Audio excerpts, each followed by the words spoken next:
Hi guys, welcome back to the baseline. So today, Obama, Epstein, treason, Trump's wildest accusation yet. So hang on tight guys, this one's gonna get crazy.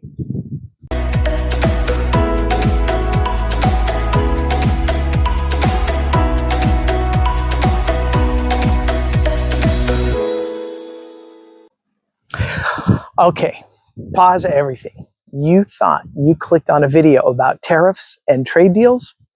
Well, guess what? Trump just accused Obama of treason. Not hinted, not implied, flat out said it. And in the same breath, he dodged questions about Epstein, banned a reporter, and dropped a time to go after people line that sounds more like a mob movie than a press conference. So now the question is, was this a strategic nuke from the Trump playbook or a full-blown panic pivot?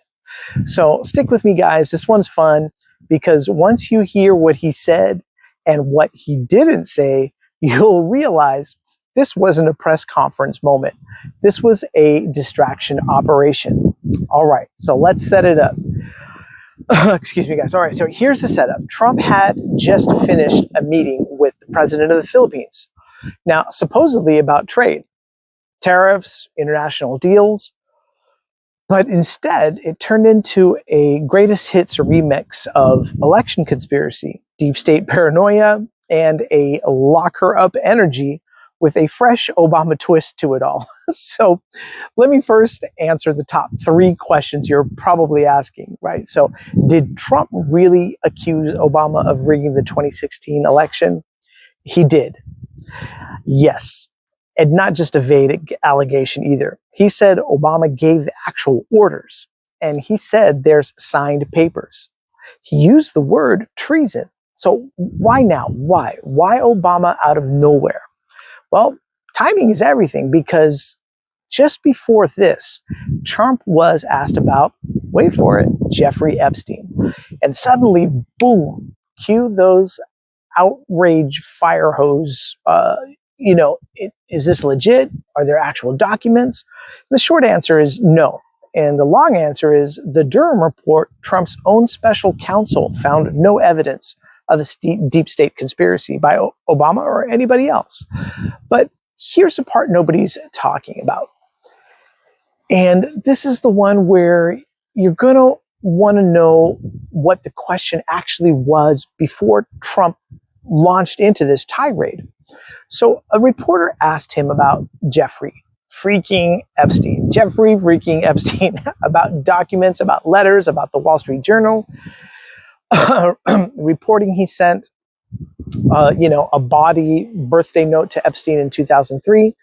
So what happened next? It wasn't a denial, but it wasn't an answer either. He just went nuclear on Obama, the media, and the Justice Department, almost like he needed a 5-alarm fire to pull focus, right? But don't worry, we're not letting go of the Epstein thread just yet. So here are a few points, though. Point number one is Obama did it. The nuclear narrative, Trump says Obama got caught. Now, he claims classified documents prove the former president orchestrated a takedown of Trump's campaign. But let's get real. If those documents actually existed and proved what Trump is saying, wouldn't they have already been wallpapered across Truth Social, Fox News, and the back of every MAGA hat from Hero to Mar-a-Lago? Now, Durham, the guy who Trump handpicked 3.5 years ago, basically said 0 criminal referrals for Obama. 0 charges, no smoking gun, but facts don't matter in this moment. Feelings do. And Trump knows how to rile a crowd with 3 basic words. Obama, deep state. And which brings us to point 2, right? The Epstein smoke bomb. When the topic shifts to Epstein, you can feel the room really tighten. I mean, Trump's face, stone cold. His tone, extremely deflective.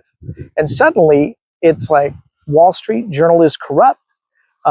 They're banned from my trip to Scotland. I'm suing them. It seems like classic misdirection. Like, you're not supposed to ask about the Epstein files, the connections, the birthday card, or the letters. So, or why the DOJ investigators are reaching back out to Ghislaine Maxwell. And they're doing that right now.